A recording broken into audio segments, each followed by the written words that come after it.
we've been watching you now for only about a week, Oh, nice. and yeah, you're really good. I love listening to you. It's amazing, and we've been doing. We kind of got onto this path about 8 months ago, Oh, so wow. So you're really we've really new. yeah, but we Yes. found every single teacher going Oh, because wow. we're like 24/7 with it. We're just totally on it, and um, we became Christians about 4 years ago Yeah. and followed that path until it came to a dead end. And when I was praying one night, God told me that I felt God told me that the problem was my mind, was in the thinking. And because of that, I then, by coincidence, found Eckhart Tolle. Oh, wow. And then from that, this journey started and went down the various teachers. And now we have various teachers that we've learnt so much from. And lots of things have fallen away, heaviness and problems. And we've also given up our business to be more in being. Because that's what we wanted to do, and that's really fun. We're Wow. traveling at the moment, and We're living in a caravan in Portugal. Wow. So you've been, maybe if you're in Portugal, you've been into Muji or Gangamera, is that her name? Muji. yeah, Yeah, we've yeah. been to Monte Sahaja. We've been on a Muji. few retreats and had some great awakenings. Been through the whole process of we've got it, we haven't got it, we've got it, we haven't Wow. got it. We're very connected to the same path, both of us. You know, we kind of hit it together, Yeah. which is unusual, but it's good. And so I'm just kind of getting used to the idea. I've kind of accepted and letting go of this got it, haven't got it. Yeah. It's there all the time. My awareness, myself is always here. Yeah. I'm always here. And I'm observing my mind more, and the thought process and the feelings. Yeah. Um, and really it's just it's just always wanting more of that, really. Yeah. Yeah. If that probably sounds like I'm probably still seeking.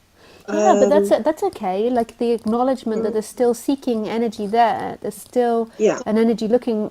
The problem that we get into is not being honest with ourselves. So yeah, everything is always changing. So you have feelings one day or one moment, and then next moment you have different feelings.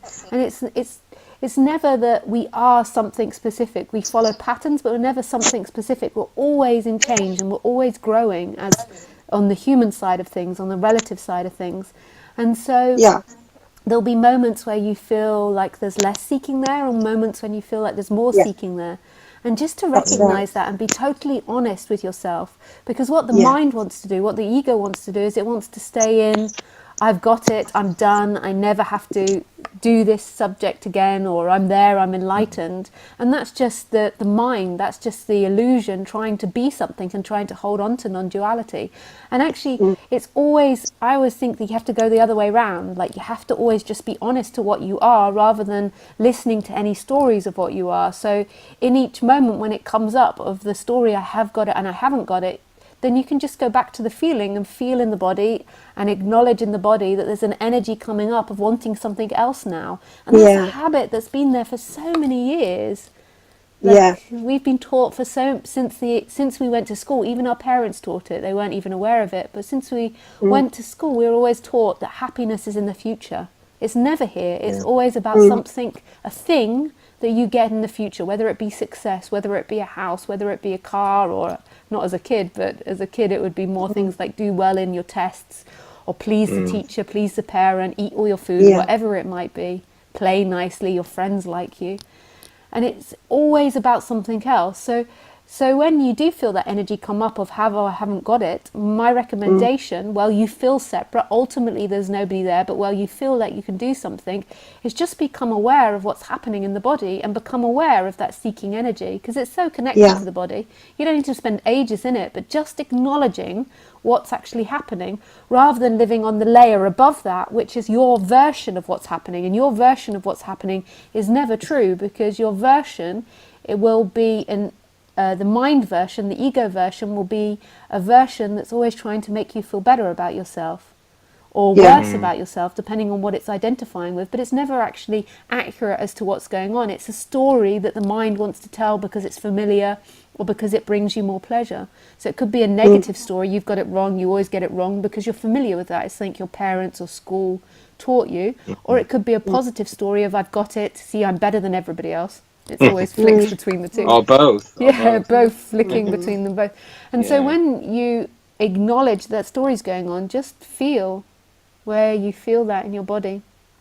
And then just acknowledge that and see that none of it's actually who you truly are. All of it is belongs to the instrument which is being looked through. So every form that appears isn't you. It's that boundlessness, that freedom looking through that, and none of that is you. The reason it feels like you and the reason that it carries on playing is when it's unconsciously playing. So when you unconsciously are living in these surface stories of I have got it or I haven't got it, and they're taken to be real. I have got it. The amount of times that comes up of I have got it, and it really feels real that there's somebody there that has got it. There's absolutely nobody. I think the times that you know, it's when there are times where I just feel like I drop back away from the personality, from being Anne, and then into the space, and the sort of that's the place that feels more real, more everything's observed from that place. And it's like an acknowledgement, a recognition that I am awareness, you know, like I had this experience, I don't know if it's an experience, but recognition, very briefly, a glimpse, let's say the other day, very, very clearly that I am awareness. And it was really funny because the word that came up for me was, oh my God, I'm supernatural. I'm not human. I am not this body. I'm not. I just got it so clearly as a glimpse. And when I've heard you talk about, and I love the way that you describe it because it helps me to know. I don't hear many people describe it as clearly as you do, from where you're coming from. And when you describe just looking out from these eyes and being, you know, and just being the seer behind the eyes of the whole thing, it's almost like at times I feel like it's almost like I can imagine it so clearly. It's like, why can't I just open the door and be there? If you see what I mean. It's frustrating, but 8 months is a very short time. But it's because it's not only this lifetime that there's been identifications. It's like, in a way, we aren't, like, if you look at it like these bodies are like bundles of information. There's not actually somebody separate. There isn't any person in this body. It's like a bundle of information of all of humanity that's come before. And you could say the whole of life. Like, if you look at evolution, it's always growing, and so this, and changing and developing. And so this body contains the identification of thousands and thousands of years of humanity. And so so it's such a strong energy in this body to be someone, to be something. And so that habit is it's being broken. And I'm seeing in younger people, it's like breaking quicker and quicker, you know, like the younger, it's almost like I feel like, you know how kids are with iPads now, like like they almost at 1 year old, they almost get it. It's like in their genes already, it's in their genetics. And so it's going quicker, this waking up process. And the last generations had it even harder because this subject had never been brought over to the West before. But it's like a huge energy, this huge push to go into the story of being someone and being something and to seeking in time. And so 8 months really isn't a long time, but that energy will keep pulling to go back to be someone, because that's what it's Yeah. designed to do, and that's what it's used to doing. And so I wouldn't even go down those thought processes of, oh, it goes so long and why does it take so long. Like, as soon as that comes in, just come back to the sensation of it and just see that underneath it all there is either two strong emotions. So underneath your feelings is lack or fear. So when the identification starts, when the separation starts, the two strong emotions that begin to appear is the fear. So separation starts and you suddenly are someone inside this body, so a lot of fear comes. And fear doesn't have to end for this body mind mechanism, but a lot of fear arises because you're suddenly something small inside here looking out these eyes, and you're limited. And then also a sense that you've been kicked out of Eden, that you've been kicked out of heaven. So there's also a sense that God's abandoned you. And so there's a sense that you're unloved, or that there's lack inside of you.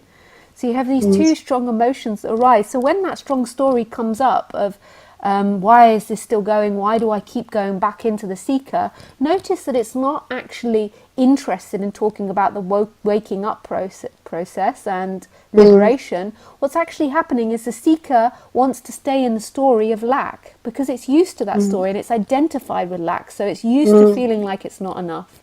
So when it says, I'm in the story again, or I'm lost, it's not actually because it's trying to help you and that it's interested in waking up. It's just the natural process and pattern that goes with being separate, that there is something wrong with you, because all separate people have a deep feeling that there's something wrong with them. So so when you get into this subject, the mind can often obsess about where it is in the spiritual path, and when it's got it and when it hasn't got it. Not because it's of any benefit, solely because the mind loves to go into that story that I'm not enough, that I've done something wrong. So when those feelings come up, and when those thought processes come up about flip-flopping, about going from got it, lost it, just go back to the heart area, because I'm sure it will be in your heart area, and just feel that sensation that comes with being separate of lack, and see, and you can even look and remember experiences and how many times you've acted out of I'm not enough and there's something wrong with me. And you don't need to spend a long time in this. Eventually you can then see that it's all appearing in this boundless freedom, but just acknowledge that sensation and that bundle of energy. When it's not acknowledged, it will keep playing unconsciously. The stories will keep rolling out of not enough and I've done something wrong, or I'm not getting it, or I'll never get this. Just acknowledge where that energy arises in the body, because it's kind of like it's stuck and it's a pattern. And acknowledge the sensation and just give it some space. Just put the awareness on there. It's funny because as you're talking, actually, so I have got a bit of a, I don't know if it's coincidence, but I have got a bit of a pain Yeah? in the area that you're talking about. In the I heart don't know area. why, whether, yeah. It's We- really strange. I wasn't going to mention it, but I have got quite a strong pain going, which I don't normally, while I'm talking to you. Well, do you know, I sometimes think that when feelings and sensations are being released, that they actually get stronger. So when you kind of begin to point them out and you begin to see that something's not true, like a thought process or a way of being isn't true, it actually is like it gets stronger in the body. And when it gets stronger, I feel like that's it coming out. But we can just go into that feeling. So if you just shut your eyes, I always find it better to shut your eyes when you're feeling the feelings. And just put your attention onto that feeling. Yeah. And we'll just sit in silence for a few moments. And then I'm just going to speak a bit about non-duality, and then we'll go back to the feeling. But just rest your attention on that feeling. And is it Peter, your partner? Peter? If you Paul, your partner. So Paul, if you just also go into your body, and if you feel any tension anywhere, just become aware of that tension in your body. And if you don't feel any tension, then that's beautiful. You can just sit there, and you don't have anything specific to do. So just rest your attention there, and just become familiar with the feeling and what the feeling is kind of saying. So if it's feeling unloved or sad or lack, just become aware of it. And that one that's becoming aware of it, so that one that's got its attention on the feeling, just also register that one isn't the actual experiencer, and isn't the one that's waking itself up, that one is an experience appearing and not a separate entity. So that one that's moved its attention onto the feeling is an experience in boundlessness. It's known. It's not the knower. That person that moves its attention is known by a boundless freedom. And that freedom isn't limited anywhere. It's boundless. It's huge. It's eternity. It's not a thing, and yet it's everything. So even though you move your attention to that feeling, just also be aware that that person that's moving its attention is an appearance happening and doesn't actually have free will and independence. It's a functioning that happens. Yeah. And isn't actually you. You're not limited to that. We're behind that. Yeah. Yeah. You can also say you're forward in front of it. You can't actually find its location. The experiencer isn't located anywhere. It knows everything, but you can never see it or feel it or grasp it. That's the beauty of it. If you could, then it means it would suffer, because anything that becomes solid suffers.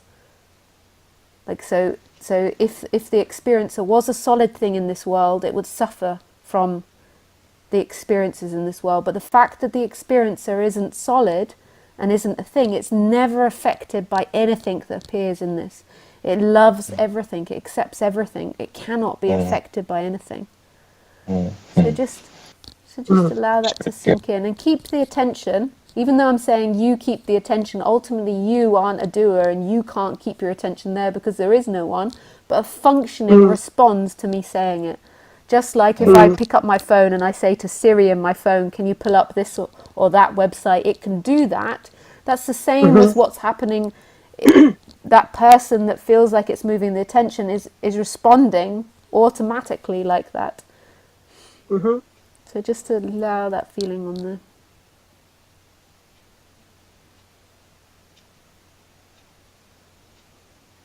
And so it's kind of like there's a dual awareness, there's a knowing that there's a huge, vast space, this God that's experiencing itself and non-located. And then there's this person that feels sad or feels a sharp pain in its heart, chest area.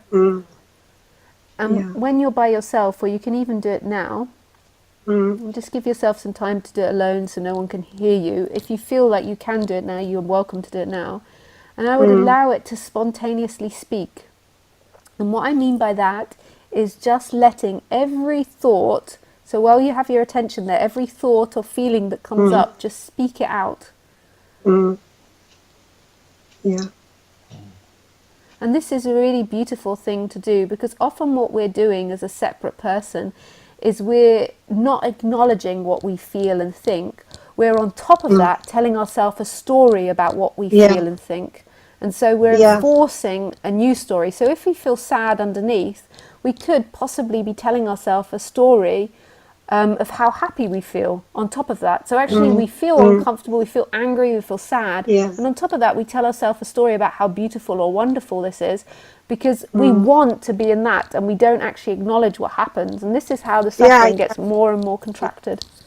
Yeah, I understand that, because I was actually saying that to Paul this morning about that often we don't allow, he was having a problem with the feeling, and I was saying often we don't allow ourselves a feeling because there's something screaming over the top of it that, you know, you can't have that, that's not right, it's not good. And our parents is often, that what you're saying? Yeah, and our parents often condition us when we're a lot younger to, you've got to always be happy, or they condition us, and it's not just our parents' fault, it's all the family and the school, and they condition us of how we should think. So we talk ourselves out of the way that we feel as separate, as the humans on the relative level. We talk ourselves out of what we feel, and this is how the identity grows, and we begin to live in this removed identity of how we think we should be.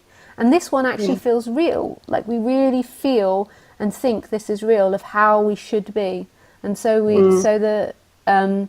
the person tells all types of stories, so it feels angry, it feels uncomfortable, but it's actually living in a story that it feels good and that it's really spiritual or peaceful, whatever it tells itself. So it's totally out of line with what's actually going on. And the more it does that, the bigger and bigger this illusory lie becomes. And so what often happens in waking up is we begin to go into what we're actually feeling and become honest about what we actually feel. And then it begins to change, actually, because the reason we feel so negative underneath is because we've been suppressing ourselves. And we haven't been allowing this negative energy out, and so therefore we've got a bundle of negative energy. So often in the waking up process, there goes through a period of actually feeling uncomfortable and a lot of uncomfortable feelings coming up because they've been suppressed for so many years. Yeah. So that it's like, so often when we stop living in such a grand illusory story of ourselves, like that begins to go down, and then this kind of darkness comes up because for so many years we've not allowed to be angry, we've not allowed to be jealous, we've not allowed to be envious, we've not allowed to be moany, all these things we've not allowed to be, so they've just stayed in the body. They just get pushed into the body. You can even feel yourself doing it. So Christmas Day is like a good example of that, where you have these family meals or family parties, and the others expect you to be something else maybe than what you feel and what you think, and so therefore you push away what you actually feel and think, and you become what other people want and need you to be. And so The funny thing is that this Christmas, yeah we're not with the family. We're away in Europe in the caravan. yeah But as Christmas has been approaching, I've kind of started to feel these contractions of. It's almost like, well, there's not really a lot of Christmas atmosphere where we are in Portugal, but it's almost like I can feel that sort of vibe in my body of, oh, I should be happy. I should be enjoying myself. Like, I've got to keep up appearances, even though I'm not even around family, even though I'm free to be however I want to be. I've been feeling that contraction, and I think that is very strange. yeah It's conditioning, isn't it? Yeah. I mean, it's quite different for me because I do feel a lot of freedom that I've never had before. Yeah. I mean, I just feel really like this sort of new freedom that's just, I've just never had it before. And it's just dealing with that, really. Like today, we went down to the beach and had a meal on the beach, which was amazing. And, I just started to have this experience of like, I don't know, like I'd taken drugs or something, like I'd had a few drinks. We don't drink. We used to drink a lot, so now we don't drink at all. And it was nice, but it was a bit scary because it was a bit like I didn't know what anything meant anymore. I didn't, I lost. Beautiful. Yeah, it was. It was like I just knew that I was thinking, wow, this is what I want it to be like. There's no me. I want it to be like this all the time, but I also know that this might change in a minute, and that's fine too. Yeah, I've got used to. Yeah, and just don't focus too much on what it could be or what it will be or what you want it to be. But that's really beautiful. And the reason that those drug-like experiences are happening is because the illusion is an energetic contraction. And so as that energetic contraction begins to open, you begin to have all these kind of quite funky experiences and fun experiences, which can be really scary as well. And it's just so beautiful because you've given up your life and you've changed your life so dramatically and done something so huge, it's like you begin to see that nothing that you thought you had to be or were is true. There is nothing which you are. And it's such a liberating I do feel very experience. free. Yeah. It's like I feel in a position that I can just go for it. I can just be free now, Everything is set in place for me to be set free. It's like God's opened that door and said, you can go, you can fly. Oh, that's beautiful. Yeah. The only thing is, like today, that came up, say, with that experience, and then contracting to, me worried about, I'm starting to look old, and small things, small things like that. And because I'm trying to let go of so many things, there's a little bit like, it was easier at the beginning of the journey because it was like, oh, do this, do that, do this, do that. But now it's like, who is the self and who is the, the contracted person? I get a bit lost in that. Well, who you truly are isn't anything, so you can't So you can't define it in any way. So the true experiencer now is infinity. It's so beautiful. You can't define it as good, bad, right, wrong. It's non-definable, and it's the creator of everything, and that's who's listening now.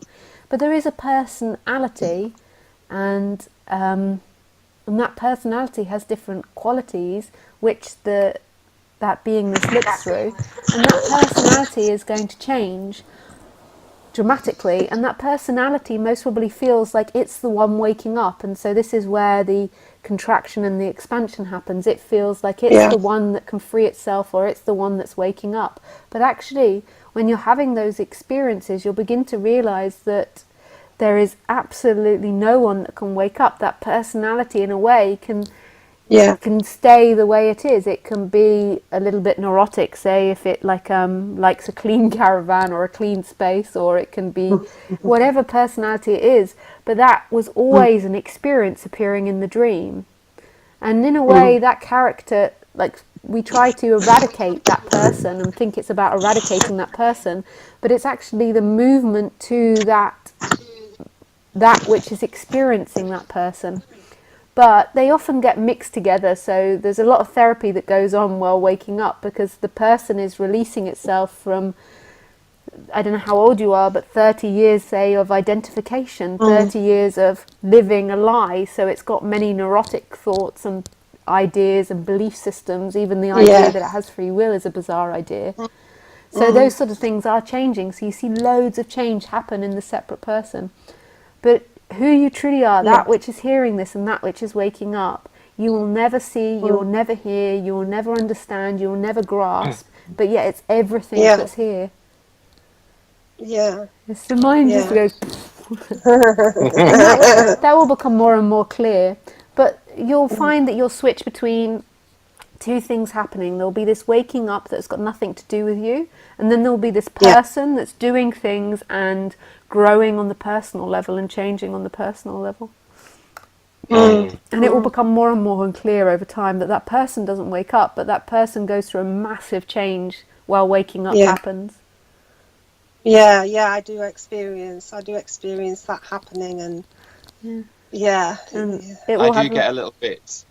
do get a little bit concerned recently that I know you say 8 months isn't a very long time, and I know that from listening to lots of people's testimonies and things, but I'm going through a stage at the moment where I'm worrying, will it ever happen? Because I get so many glimpses and insights that are so amazing, so beautiful of like just being, haze and not real, and just amazing experiences, but very, very brief, very brief glimpses, and then back into what feels like, personhood and drudgery. And I do get a bit concerned. It's like, this worry that comes up, this worry is a pattern that will have played most of your life as a separate person. It will be the same worry. You had your own business, and I don't know what your business was and what you did, but it'll be the same worry that you have around money or around what the business does. It will actually be the same feelings. It's a process of the mind that's used to looking at the future as happiness. So enlightenment is happiness. So when you get there is happiness. And that you've got to do the right things to get there. It's the same thinking process, just transferred onto the spiritual the spiritual practice and the spiritual process. And so when that feeling comes up, I would just locate where it is in the body, understand that it's not true, and that what the mind is saying has nothing to do with what's actually happening in this moment. Nothing to do. It's an old pattern coming up, just playing a different storyline. And most people get stuck in this storyline, but just really see that it's not true what the mind is saying. And I'm sure that feeling... As you're saying it now, I actually see. I just see that what you're saying is true, and that you're right. It is the same. It's the same worry that I used to have around money. It's the same feeling. It's the same feeling. That there is something that cannot stop this process. That's nothing to do with me. That's really good. I really like that. And just notice where it is in the body, and you'll notice that the same feeling. So you'll have two major feelings that come up. You'll notice that you can take most storylines back to those feelings, and that's fear and lack. And the lack story will tend to be in the chest area, and the fear story will tend to be more in the belly area. And they're just not true. And when they get activated, a story will start in the brain, and it might start about how annoying the person is next to you. And it might, and the story will start about how annoying that person is, but actually what you feel is that God's not giving you enough, so you feel like there's something wrong with you. So you don't actually feel annoyed with the person next to you, you feel that there's something wrong with you and that in some way you're in lack. And it's the same with fear. And fear tends to be more future based, and will you get there? Will you make the right choices to get you there? Will it ever happen for you? And it literally is just total illusion happening. It's total illusion of that person, of that illusory person. That's so clear. That really simplifies, putting it into those two categories really simplifies. Yeah, you're right. I know exactly what you're saying. I do get that. In the chest is oh, I'm not a good person, I'm a bad person, I'm not enough. And fear is always in my belly, just in my sort of solar plexus area. And this is what you've been working for your whole life to get rid of. You weren't born with these two feelings. They happened when you were 1 or 2 years old and when separation happened. And then there was an over-focus on being the good child, the good boy, the good girl, or being the bad boy, the bad girl. So there was an over-focus on your morality and you having to be good. And then there was the over-focus on future and happiness being found in the future and the fear. And so these two emotions just keep being sparked, and then we have all these surface stories on top. So all of them you can trace back. So even you could trace back a massive jealousy attack down to lack, that you feel underneath that you're not enough, you're not lovable, and that you're not safe. All of them. And even like small irritations and annoyances you can trace back. You know, when you're in the middle of an argument or about a really small thing, you can just notice, and it doesn't mean things don't happen, that you don't push for your way at points, but you can notice that actually underneath this, the reason I feel so uncomfortable is because I feel attacked and I feel afraid. And it's not really that the other person is, and that's why we get so defensive. But that doesn't mean apathy. Like, it's just that often when we're trying to get things our way or when we're trying to get things done, we go into these strong contractions, and so we act from these strong contractions. But you can actually be really forceful and want someone to do something or want something to happen, but it doesn't have to come from this tight, contracted energy. We get a bit. We have to be careful, because sometimes in the spiritual process, people can get apathetic, like there is no doer, there is nobody to do anything. But you can have strong will while being on the spiritual practice, and that's not a contradiction. And Lisa, when you say 8 months is a short time, because I've had it kind of in my mind that it could just happen now. Whether it's been 8 months or a week, but I don't know. Maybe that's not. Is that true or not? Yeah, it's true. It can. It's it can happen. It happens whenever it happens, and in a way, it's always here. It's always available. It just depends on how much energy is invested in, and how much there is left to play out the personal story of being someone separate. Yeah, and that's totally in God's hand. So when you're saying about 8 months is a very short time and there's a lot of conditioning, because I can understand that, I can see that there is a lot of conditioning. There's all those years of being brainwashed by society and everything. I can see that on a logical level. Wow, that would take a long time to unravel, and But what's the truth then? Can it be instantaneous, or should I be thinking more long term? But I think that every time those thoughts arise, I would acknowledge that underneath that, even though you've got to do this for yourself, and I'm not positive, and I can't predict what you feel. So when those thoughts begin to arise about process and how long it's going to take, I would acknowledge underneath that's the similar processes to business, to work, to survival, and acknowledge that those thoughts have no truth in them, and actually at this moment what you feel is you feel a sense of fear or not enough. And I wouldn't give any of that, like freedom isn't about finding an answer, and freedom isn't about me saying to you it'll take this long or that long. It's about coming back to what's actually happening. And that storyline of you getting there isn't about you getting there. It's a fear story. When you're afraid and when you feel not enough, you want to know how long something will take, and it's a conditioning. It's something that you're used to, and it's not about it being instantaneous or taking longer time or less time.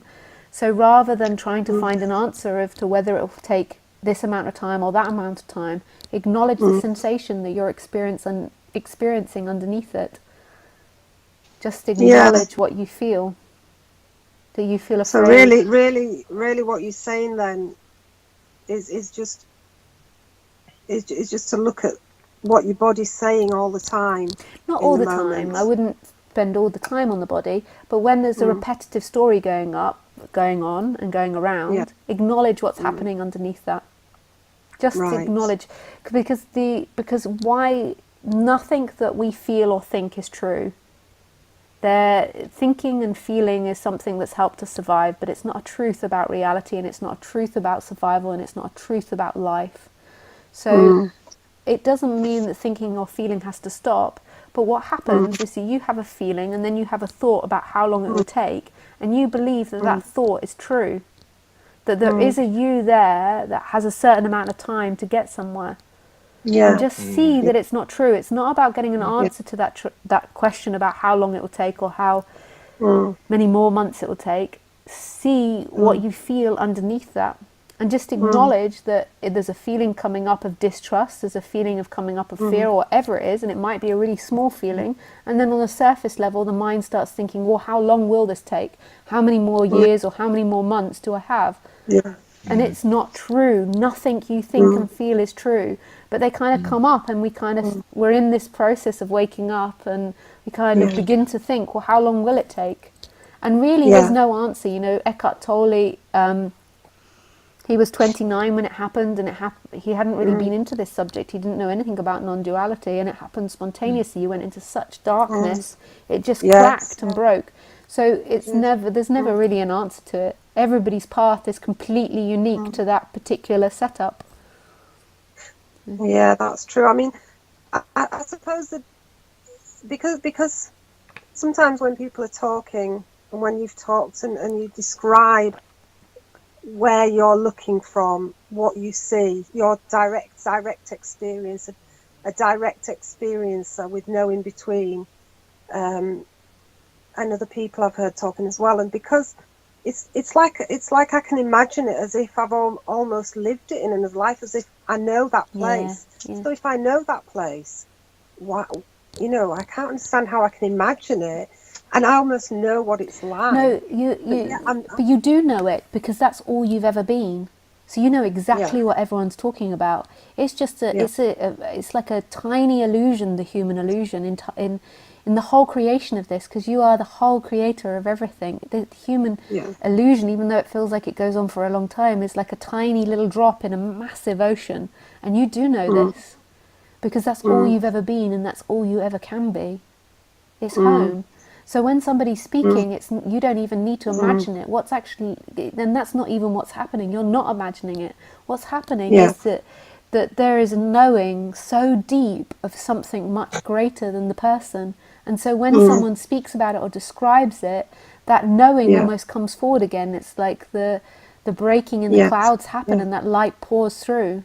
And you've always been that still light. Yeah. It's beautiful. Yeah. That's great. So that's good. Well, that helps with, because we could probably just go on and on. We'd just be still saying when, how, when. You are a very impatient person, though. You did forget to tell her that, didn't you? Yeah, and impatience is my satsang. It's my, I want to be there now. So it's probably just that I'm dealing with. But I am getting better at dealing with that and living more in the now. Yeah. Just give yourself, when it comes up, strong impatience, give yourself some time to feel it in the body, acknowledge it, speaking out a little bit. You don't need to spend all the time in the feelings, but just remember to acknowledge them. Yeah. I think that's when I started talking at the beginning. I talked about pain in my chest, and then you said the pain in the chest is about fear and when am I going to get there and things like that. So obviously that No, was chest isn't fear. Can be, but no, they can not feel fear. The lack. chest. The fear tends to be in Yeah. the belly, but you can feel it up here. But normally, it tends to be that I'm not enough and I'm not lovable and feeling of abandonment. Yeah. But it's like you're not Lack. there. You're not Yeah. there So it yet. might be lack. I'm not there yet, and Yeah. impatience and things. Yeah. But that's great. Lovely. Lovely to thank you, talk to Lisa. Yeah, you. really nice to talk Straight to you away. guys. It's So so beautiful soon. what you're doing being in Portugal. So you've been staying in Moody, and you know that there's a lady speaker in the south of Portugal called Ganga Mir. Mira. You've heard of her? Yeah. We just found her because, funny how we found her, because I was looking into you and you mentioned about Her. your awakening in Bali. Oh, right.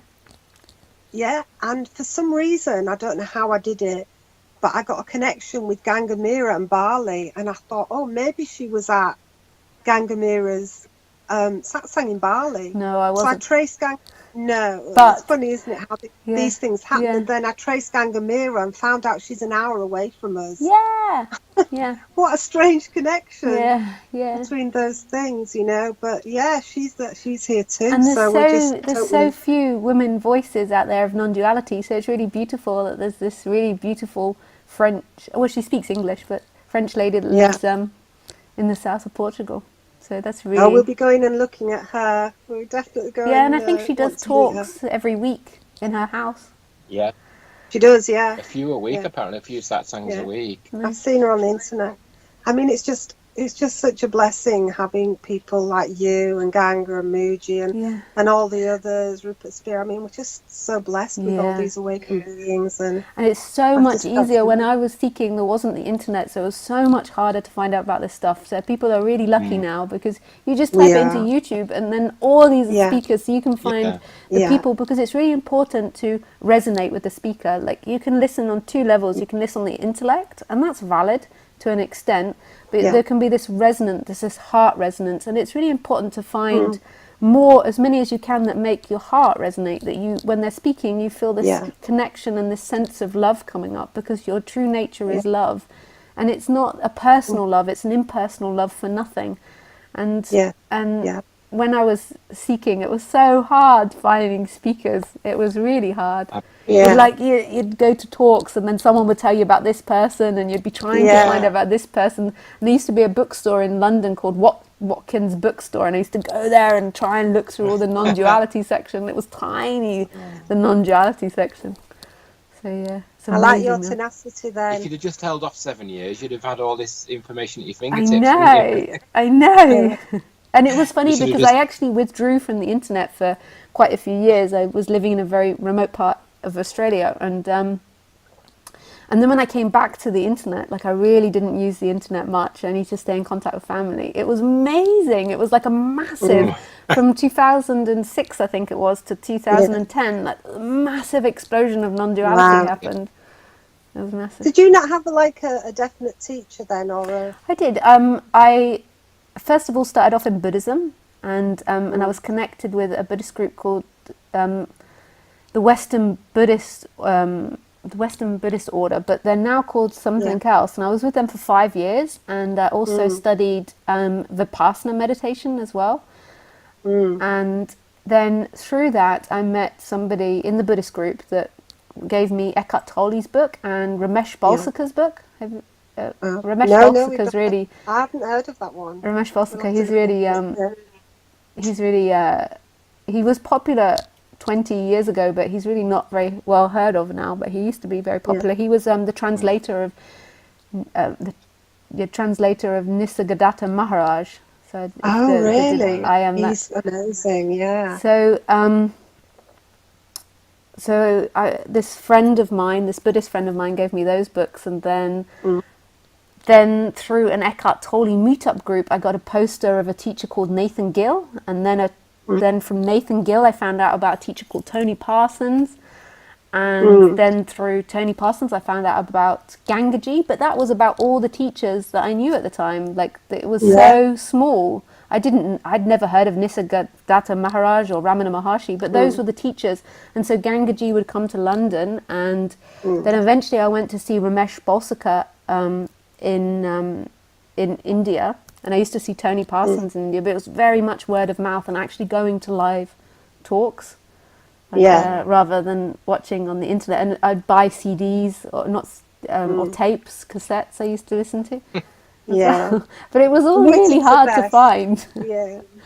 We heard about you being in India, and we were sort of going, oh, let's just go and see Lisa in India, but I don't know, it was too soon. We know someone in Tiruvannamalai. We know this a guy who was on he was staying at Muji's ashram, and he's from Tiruvannamalai, and we'd both. He was telling us about Ramanashram, and we'd both love to go. But I don't know if we really both really want to go to India, but it scares us a bit. It is a really intense place. But I will be in the south of Spain in March, which is about another 2 months. We've seen that one. Okay, so it's not too far from me. See how the flow goes with that one. It's beautiful, isn't it, Malaga? We love it. We used to live there as well, in a caravan many years ago. Another time we gave up our business and went on the road. But so would you say, with you, Lisa, do you think anything was a major catalyst for you into I see it as like there's just so many awakenings all the time on the way. But then, when you fall into the abyss, as it were, I think that I had a really, I don't know how to say it, my heart was so open to this message, and so I was so in love with it, and so in a way I had a really pure heart for this. And I was really lucky because I was really young when I got into this subject, so I didn't have career or family or anything that I had to deal with, so I just totally gave up everything for this subject, everything. And my heart was just totally dedicated to it, and I think there were amazing speakers that I went to, but I really think when I look back it was life that was a teacher, and it was also that this body mind mechanism was ripe, it was open to this subject, so it was ready for this subject, and it was desperate for this subject. I was so desperate to hear it, and at the same time I was open to facing the hell. Most people, they're open to this subject until the hell comes up, because it does. Deep hell of Lisa came up, and I don't think it's the same for everyone. I think that some... Well, we've been through that, Lisa. We have we have been to hell and back on this journey, in our Christian journey. Following on, which I just see this as a continuation on a high level of awakening of that. And it's just, the places that it's taken us to, it's like, can there be anything else really to face? I don't think there's very much else that we could face. So, And that's the most important part, that even when it throws up the most painful of things and the most hardest things to see through, that... you keep opening your heart to love. I know that sounds really hippie and really spacey, but there's the problem with being a human that can think is that, so something difficult happens to us and then we think we're not going to let that happen to ourselves again, so we're going to develop a strategy to block that out. And it's mostly between relationships, so it's mostly that it's something that happens with humans. It can happen with, say, you have a car accident or some sort of physical accident or an animal attack or something like that. But most of it happens in human relationships. And so someone hurts us, or there's something really terrible that happens in human relationships. And then what we do, because we can think, so Khaleesi, my dog, she can't think, I'm going to keep this person out or I'm going to stop it happening. What we do as humans is we develop all these strategies to close ourselves off and to close our heart off. And what it does, when we begin to close down, we actually become everything that we wanted to close down from. So that person that did that horrible thing to us, they did it out of having a closed heart. And then we close our heart, and then it makes us cold, and then we're able to do those cold things. And in a way, that's so it's like opening a heart to that childlike innocence again. You know how the child saw the world and it didn't think this is dangerous, keep away. It just was like, wow, this is amazing. And it's a really it's really full on process, because the natural instinct of an identified mind and a thinking mind is to take experience and to block ourselves off from it. And it's like the worst things can happen, and the worst things are going to happen in this life, because all bodies are going to die. They grow, they flourish, and then they begin to rot. And so it's like that's going to happen. There's going to be confronted with the best and the worst of life. And it's and what this subject is about that heart, like the lotus flower, staying open to everything. It's like not meeting them the same. And it's because meeting death and life the same. It really is. And all those things that as humans make us shut down. So if someone cons us or cheats us or does really, humans, when they're closed, they do really nasty things, but we stay open to that, and we stay innocent to that. And the way that happens is by seeing through the illusions of the mind, by seeing through the illusions of Maya, that what we think about reality and our dualistic thinking isn't truth. And the most important so when you thing face a situation like that now, where you get hurt, because obviously you probably still do get hurt, perhaps even more because you're more sensitive now. And do you know what to do in those situations now? Well, in the human form, so in the way of the human form, no. Like I don't. I get the same information as everyone else does, which is this moment. I don't get a download of the future and the right way to act. But it's not about knowing that. What it's actually doing when that happens is it's actually just staying present. And what I mean by that is it's not your effort. It's not a personal effort, but it's like, so these situations happen, and I can tell you from being a public speaker, by putting your face out there in a way, like I deal with intense situations, because like there is, if people are jealous, if people don't get what they want, so if they don't get my love or attention, if they want it, then there can be some darkness that gets fired at me. And it really is about keeping your heart open. And when I say keep your heart open, it's about presence. So rather than going off into trying to think how to fix it, or trying to escape in a story about how bad they are, it's about totally feeling everything that happens in the innocence of this. So if they have a lot of hatred towards you, or they're doing something that's really like a harsh human action, it's staying with what's actually happening. But when you really become familiar with this, you see that it's not a possibility for you to stay with it. It's your nature. And so it's actually being still in your nature as wholeness. As staying with the stillness, is it? Staying in that sort of stillness and not being sort of freaked out by it, or and then going into the strategy of the mind. Obviously, we need the mind to think about things and think how to fix things and work things out. But you'll begin to see that you can't stay in the stillness, because your nature is the stillness. So it's actually this energetic movement that's happening, and this stillness coming forward. And it really is being present to life. So being present to the darkness and the light. So when somebody does something, it's not somebody doing something to you. It is life as yourself expressing itself in the dark and the light. So when that person does darkness, it is yourself expressing itself. As a person, though, I cry, so I'm very good at crying. So I can cry if somebody's horrible to me, and if somebody does something. On the human level, I just stay.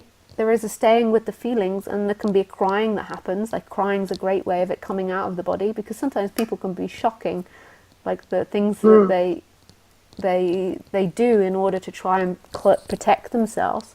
And so just cry.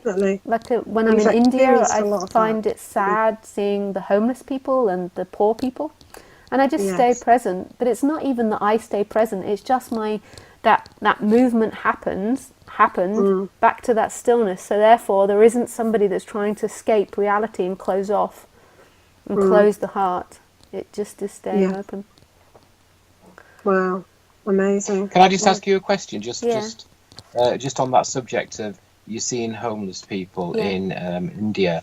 So it's just one that's just sprang into my mind now. I've heard a few teachers mention that it's an impossibility for there to be lack. That we live in an abundant cosmos. We live in an abundant universe where there is no lack. So just what about the extreme poverty and famine and things like that? How I just can't seem to fathom that one. Yeah. I don't know if I can. Do you see it? Do you see it differently? Yeah, I don't know what teachers you're speaking of or what perspective you're speaking of. So it's hard for me to comment if I were to listen to a speaker speak about abundance and the way they were speaking about it. I don't know which one either, probably because we've listened to so many. No, it's just one that I suppose it's just my mind trying to grasp hold of things and want an explanation for them, and maybe there just isn't an explanation. We do live in abundance, but that's a perspective from wholeness. So from the perspective of wholeness, so from the absolute perspective, this is a world of abundance and this is a world of giving. So if you go back to that stillness, this is an absolute world of giving. It gives everything. There's nothing it doesn't give. So that, on that level, it is abundance. But in the actual dream, the way the dream works is that the dream works in opposites. So one thing grows, and as one thing grows, one thing has to be destroyed. So for a tree to grow, it has to take from the sunlight and it has to take from the soil in order to take on that form. And then when that tree dies, when that tree begins to wither, then something else grows and something else becomes abundant. So in the absolute perspective, it is a world of absolute abundancy, and it is totally full and complete, the dream. But inside the dream, while one form flourishes, another form can diminish, and that is sad from a human perspective. It is sad to see humans without enough, especially when we live in a society that does potentially have enough, but that is part of the dream, and it doesn't on the human perspective we don't help in that perspective, but from the absolute it is absolutely full and complete. Yeah, I understand. I can see it now from a totally whole level where it's, you know, from the position of consciousness or awareness or the universe. It's we're all one, and it's within that play there has to be those diversities are just supposedly, I suppose, awareness experiencing itself just in different ways. And because it's energy, it's all made up of one energy. It has to be like that. So when something is growing, there's something that's diminishing. It's always going to be that way. But on the human perspective, you mustn't take that teaching on as the human perspective. On the human perspective, we are designed to have compassion and empathy. So when we see somebody that's suffering or somebody that has less, it's important that we have that sensation of empathy and compassion, and we don't try to teach ourselves the absolute and say there is absolute abundance, there's nobody there, so it doesn't matter. That's when we are using non-duality to try to escape the actual experience. So if I see something in pain and something suffering, there is a strong sense of compassion that arises in the body and a wanting to help. But from the absolute perspective, it's all complete. And ultimately, who's experiencing this now is the absolute, but it looks through a body that has these sensations of empathy and compassion. Yes. So we've taken up lots of your time, Lisa. I don't think there's many people because it's Christmas Day. I think I think it's a good day. How good! But lovely to speak with you guys. I want to ask you one last thing, Lisa. Very quick question. Because some teachers say that you get confused if you listen to too many teachers. Where would you advise on that? My only guidance is to to go with that which resonates with the heart. And that, what that And if means, it's different things at different times, could be, how does that work? well, it could be. It could Is be that that one yeah. day you resonate with this speaker and then another day you resonate with that speaker. But what I mean by when I say resonance with your heart is I mean Yes. that taste of boundlessness. And I can't tell you what that taste feels like, but maybe you already know that taste of something bigger than you. And so, Yeah. and that can change. So you could be 10 years dedicated to one speaker and then one day it suddenly changes. But don't hold on to the intellectual concept of I should be with this teacher or feel guilty about the teacher. You have to respond to that that reminds you of that awe. Because I do like that quite eclectic taste of what everyone, not everyone, but there are certain ones, I don't really want to name them, but there are certain, maybe 3 or 4, you're included in that now, who, you know, that little eclectic taste, they I couldn't put one down for another, Yeah. because they just make a whole Yeah. between them, sort of thing. And if But and then I get a and bit worried to, because some people say that Yeah. you know you shouldn't yeah. really do that. Well, some people say that, and some people say this, and it doesn't really. Yeah. My way of saying it is that the most important thing is the resonance. It's not about the guru. It's not about one particular teacher. It's the resonance, and that's the guru. The resonance is the guru. So. Yes. Fantastic. Thank you so much. Thanks, So guys. Lovely to happy speak with you. find you. Yeah, thank What a you. Christmas Lovely. present Yeah, we've nice. had. A Thank nice you. Christmas present. God bless. Nice Thank guy. you very much. Thanks. That's Speak love. soon. Bye. Bye. Bye. Bye. Nice conversations.